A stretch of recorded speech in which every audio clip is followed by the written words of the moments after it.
యనమల రామకృష్ణ ఎప్పుడైనా ఇక్కడ తిరిగాడా? యనమల రామకృష్ణ ఇక్కడ ఎప్పుడైనా పనులు చేశాడా?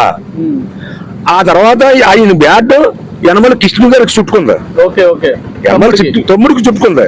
ఆ 2 టన్నులు ఆయనకి ఈ నిలబడ్డ 2 టన్నులు ఆయన సపోర్ట్ చేయలేదండి.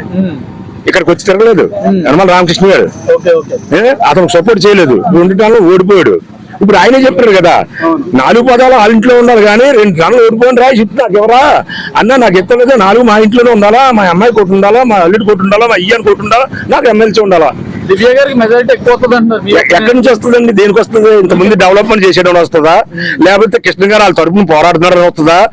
దేని గురించి వస్తుంది మెజారిటీ? ఈ జరిగిన గవర్నమెంట్ ప్రభుత్వంలో రాజాగారు ఇది ఒక్కటి చేయలేదే అని ఏమైనా అనిపించిందా మీకు? ఉంటాయండి పనులు లేకుండా ఉన్నా, ఇంకా రోడ్డు ఉందంటాం మేము, ఇంకా కళ్యాణ మండపం కావాలంటాం, ఇంకా పుస్తకంగా అన్ని కావాలంటాం. మళ్ళీ టన్ను మాకు ఈ టన్ను వస్తే సునీల్ గారు ఈ ఎంపీ నిధుల్లో పంచాయతీ ₹1 ప్రకటించాడు ఆయన.